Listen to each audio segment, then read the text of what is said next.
What's up guys, this is Vishal from Buddy Formula. Today I'm bringing you a Fifth Omni deck profile.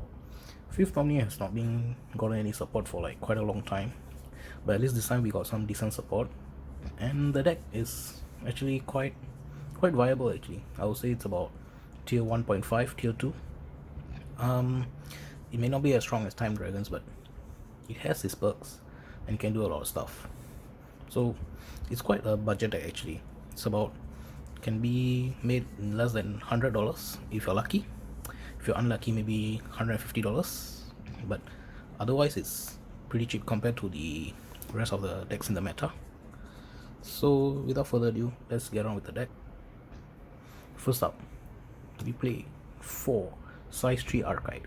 Size 3 Archite is a very interesting effect because it lets you draw during your turn, lets you heal, lets you gauge, and lets you call a monster for free. I mean, not for free, but you pay the calls, but you get to call it and make it a size 0, which means you can call another one of itself, or you can call any other size 3s, or you can call drum. It's actually the main engine of the deck. This is how you get your multi attacks going. And so you call multiple monsters, you equip your weapon, you link with drum, and you finish your opponent off. So this is it's a must. And there's a few cards that you have to play from the older sets. So this, even though this deck is cheap, right, it's might be difficult to get some of the cards. But of course, I try to make the deck as easy to make as possible. Like, I don't include some of the old cards, which are not absolutely necessary, but it will definitely be a good addition if you were to add it. So you play 4 of this. Next, we play 2 Dobel. Dobel is for the gauge control. This card is very strong with Archite on the first turn. So you just use Archite to call this on the side. You get free gauge, and you get to steal your opponent's gauge. Stealing the first 2 gauge on your opponent field actually disrupts the plays quite a bit. Like, a lot of decks need their initial 1 gauge to get more gauge. Like, there are some decks that you need the gauge to pay to get your gauge searcher. You know, it's like it lets you control the gauge, and you can stop them from going Lost World turn 0 against like Dimension Dragons. So you play 2 because if you play more than 2, right, one thing is because you can search this card, and also sometimes it becomes dead, and it's a 2 gauge call cost, so you probably won't be calling more than 1. Next up, we play 4 Drum. The new Drum. This card is basically the upgraded version of the Drum that has Steadfast Bond. So what this does is it gives you two gauge right, 2 souls right off the bat. So you get to live 2 times, and it has counter attack, double attack, and penetrate. So it's a very offensive version, and when it links attack with you, and by you I mean the item, so when you link attack with your item, the attack cannot be nullified, the damage cannot be reduced. So you can finish off games very easily. So what you do is you use Archite, you call this, you equip the weapon, you link, and that's already around 9-10 damage. And then since there's double attack, you can do it twice. And of course, the Steadfast Bond is actually very strong because your opponent is forced to attack the drum before they clear your life points. So this is the reason why this deck is actually even viable, I feel. And because of the effect where your opponent can't reduce the damage, because nowadays a lot of decks actually reduce damage instead of negating the attack. So the drum is really good in this deck. You play 4 definitely, so your buddy. Next up, play 2 of the old drums. The old drum is just there for the name, because there are cards that activate only when drum is on the field. So you need 2 of this so that they can consistently have a drum on the field. You can play any drum you want that you think is better, but I think this is the best after the new drum, so I choose to play this. Next, we play this. It's the Mizaru SD. Yeah. So Mizaru SD is one of the key cards in the deck, because it lets you draw 2 whenever you take damage and you have a drum on the field. So when there's a drum on the field, when you have another Fifth Omni on the field, this card gets size 0, becomes a size 0. Then when you take damage, if you have a drum on the field, you can draw 2 cards. And once per turn, you can ping 1 damage to give a unit plus 5000 power, plus 5000 defense, and plus 1 critical. So they can increase the damage for the link attack for drum. So this is the reason why this deck can draw a lot. Like, if your opponent doesn't manage to clear this, right, you can actually plus insanely out of this card. So I mean, this is mostly guaranteed to draw you 4 cards because you do it during your turn, during your opponent's turn. So it's actually very strong. So you have to play 4 of this. Next we play 3 of this, the SD, because this is a searcher, so this is one of the old cards that you have to play. It's quite affordable actually, it's like $5 to $6. So you have to play 3 of this, or you can play 4, but 3 is now because you only need to use it once to search out your item or your archive, whichever you're missing. This improves the consistency of the deck, and it also becomes a size 0 when you have another Fifth Omni in the field. So this card is very strong. You play so that you can search out your key pieces, especially your drum, archive. The archive is very important on the first turn, so you try to maximize your consistency to search out the card. So you play 4 archive SD. This is how you play both the size 3 and the size 0, but you don't play the size 2 because the size 2 is just not good. So what this does is you can put this guy into a drop zone, choose a size 2 or greater monster with Fifth Omni in this drop zone, and you can call it by paying this core cost. If you do, you do 1 damage.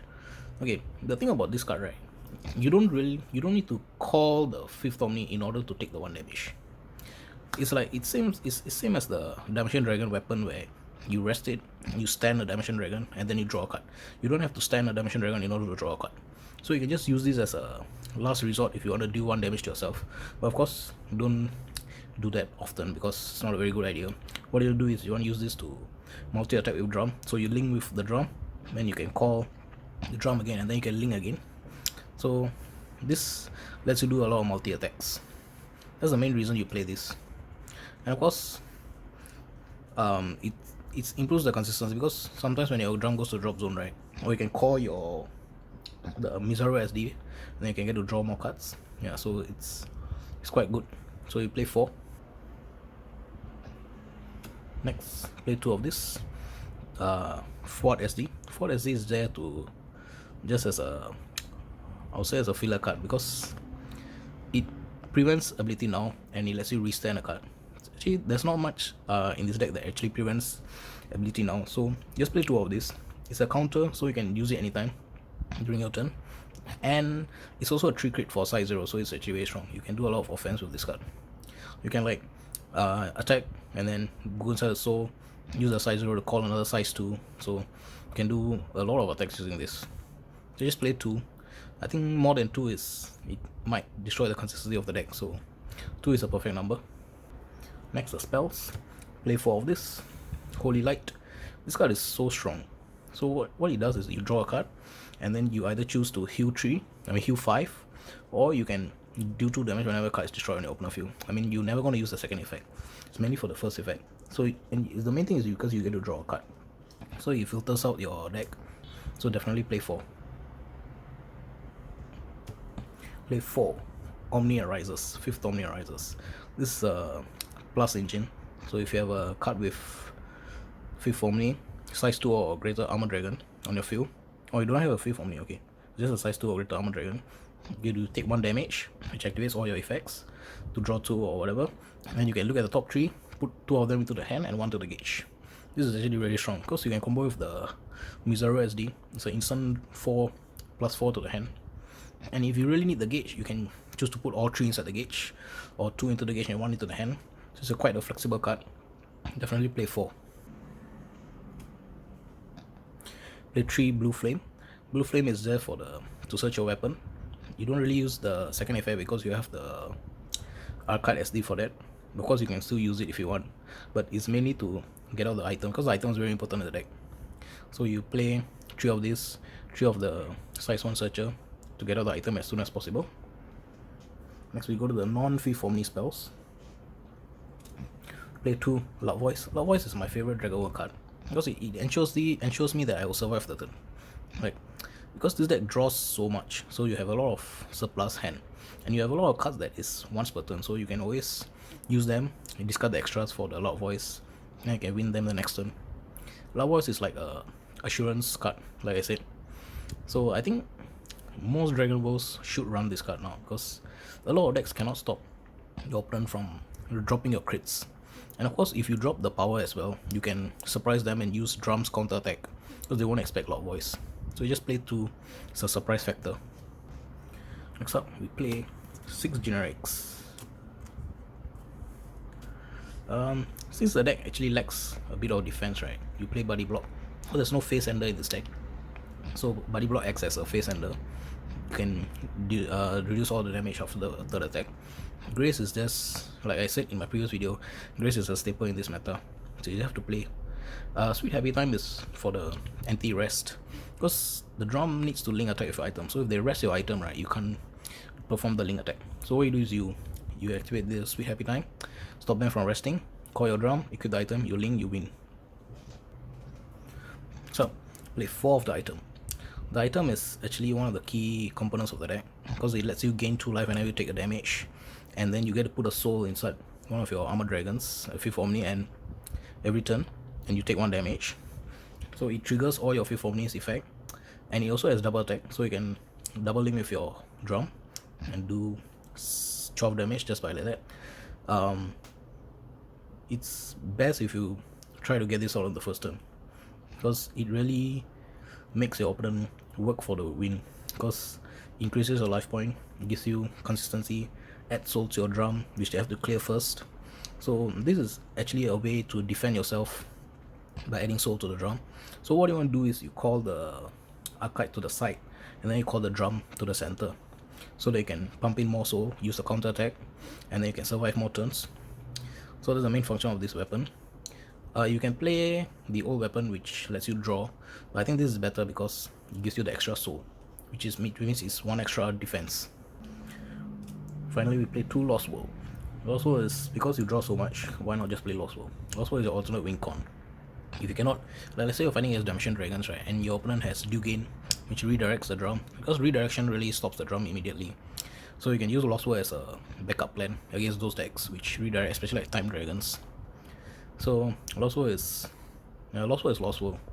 If you guys want, I can do a Lost World deck profile as well. Maybe you can just let me know. But yeah, you play Lost World as your backup. So that's the end of the deck profile. Let me know your thoughts below on this deck, and how do you feel this deck stands in this meta. I personally think it's tier 1.5 because it has quite a bit of consistency. You can play it as a Lost World turbo deck actually, because it draws so much even during your turn and your opponent turn, and it has quite a bit of survivability with all those buddy blocks, loud voice, and drums ability. So it's quite a good deck. It's quite a budget deck, that's the main thing. And also, I don't know whether you guys heard, but BCS has been cancelled this year. So, but do not worry. I personally feel, even though BCS is cancelled, right, the decks that come out for this year will still remain meta, even next year. So, let's say during Springfest, right, the decks that come out during Glory Valiant is still gonna be meta. So don't feel like you have wasted your money. Probably do not. I mean, well, let's say 5th Omni itself, right, I think it will still be a viable tier 2 deck at least next year, even after Glory Valiant. So don't worry, let's hope everything gets back to normal and we can play Springfest next year. So yeah, hope you guys enjoyed the deck's profile. Hope you guys enjoyed this deck profile, and I'll see you guys. Bye bye.